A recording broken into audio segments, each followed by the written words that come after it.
Grand Rising, Eden's Living TV. It's Eden here coming to you, doing some stretches this morning, and was thinking about really being present in my body and being grateful and starting my day off. And I was like, you know what?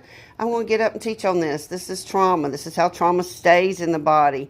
You really got to do hip exercises every morning. I try to unlock my psoas and my core muscles. I'm trying to rebuild. When you have trapped trauma that stays in the electrical field, it can make you have panic attacks. It can make you have anxiety where you just shake uncontrollably. Have you ever wanted to run away from your own body? Because I have. So anxious after a sexual assault, I used to wake up every morning out of a dead sleep, crying and shaking and drenched in sweat. I thought I was losing my mind. Got my hormones checked. My hormones were off because when you have high cortisol, it eats a lot of the protein in the body. And guys, trauma affects the mind and the body on a biochemical cellular level. So I'm getting certified to teach and work with trauma clients. So let's talk about where trauma is stored in the body. As I said, it's in the hips and the backs, the psoas especially. If you're not doing get up, shake, do the hip shimmy. Just get up and shake that booty, or round circles. I do 10 to 25 circles on the right side, and then I do 10 to 25 circles on the left side. And then you can just get up and just bounce those hips. Just bounce. Get the knees, just bounce in place. Try to get those hips to unlock. That psoas, what I was told you about, is that large muscle. See these two large muscles that wraps around your pelvis and connects your upper body to your lower body. When you experience trauma, your body's first muscular response to trauma is in that psoas. I was working with a Pilates chick in Atlanta, and she was really helping me ground. I was disassociated, helping me ground, get back into my body, stretching my body, dealing with the connective tissue that was just locked up, foam rolling. Breathing exercises are big, but that psoas is known as the muscle of the soul, and it holds onto all the stress and all the trauma at a cellular level. Water, you're mainly water. Water carries memories and cellular memories. So when you experience trauma, your body will go into a high alert. That's when you're just hyper focused, super react. I can see everything. I see it all. I never relax. I see everything around me. Your psoas will instinctually contract as a means of protection because, when you're in a fight or flight situation, your body goes in to protect itself, your vital organs, so it clamps down. And until you physically release that trauma, the psoas will remain tight and contracted. I really recommend Pilates and stretching. I can't say that enough. Your hip exercises are key to release your psoas and therefore releasing the trauma that's been stored on a cellular and muscular level. And I'm pairing this with ITR therapy, where you are drawing out your trauma, putting word associations. You're grabbing that right side of the brain, working both sides, the left and the right. You can do talk therapy all day long, but the trauma's in the right. You got to go grab it, pen to paper, describe it, release it.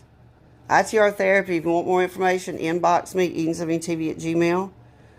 But releasing the trauma that's been stored there on a cellular and muscular level. So when you prepare the body before you release that trauma from your psoas, it's because there's so much pent-up tension there. Releasing it suddenly, so you kind of have to prepare for it, can be incredibly painful. I'm always I can tell when my energy gets blocked. It's all in my gut always. And I do a lot of pressure point therapy. I do a lot of massage therapy. I do a lot of fascia rolling.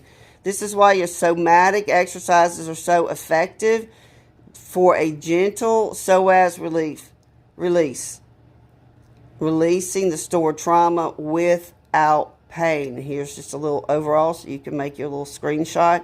Until you release the stored trauma in the hips, it's going to stay there. You're going to contract. Your psoas is going to contract. You're not going to have mobility. You're not going to have function. The anxiety will build in the body. The energy becomes blocked. You start having body tissue break down. You start manifesting autoimmunes and cancers. It's unresolved trauma in the body. I don't care if you go to the guru, the mindset coach of the mindset coaches, if you do not approach trauma and deal why the body is out of alignment. Are you inflamed? Are you malnourished? I can probably tell you that yes and yes, because all of you are. There's 2 reasons why you're sick. You're malnourished and you're inflamed. You're toxic. So feed the body, move the body, hydrate the body, and then release. If you go to someone and they don't allow you to express yourself, like if you go to a coach and they don't allow you to express your feelings and allow you to feel safe expressing your feelings, they're not the coach for you. If they don't care about your feelings in the approach of therapy, they're not the coach for you. If they care more about building their empire than healing people as an individual person, they're not the coach for you. It's all about healing. It's all about making someone feel safe, feel heard, feel seen, and address the problems in the body. And sometimes that's spiritual, sometimes that's physical, like with the psoas muscles, and your TA locking up, and your core being weak, trauma being trapped in your hips and your back, trauma being trapped in your mind, the mind chatter, the wheel that you get on, the reminiscent wheel. It's a mind, body, soul process. You can't just fix one part of it. You can't go off a mindset change without addressing the spiritual component. And if you're following people in the New Age movement that's bringing you to Hindu gods or telling you to get in these positions and empty your mind and not have the mind of Christ, Christ says be sober of spirit. To be prayer without ceasing, pray without ceasing, to be aware, because the devil is like a lion and he's roaming. And if you go to healing, and I'm a firm believer, the only way you truly can heal is become one with your Creator and get back into the body and become mind, body, soul again. That's how you heal, and you address trauma in the body. And you get it out, and you make that person feel safe and loved, and you don't isolate them. And you love them. And you don't leave them. And you don't give them conditions. That's why I'm opening my own compound. I want to teach healing on a cellular, molecular, spiritual level. But trauma stays into the body and the mind until you release it. And you got to find a safe place. And I've yet to find a safe place. So I'm going to create one. So stay tuned.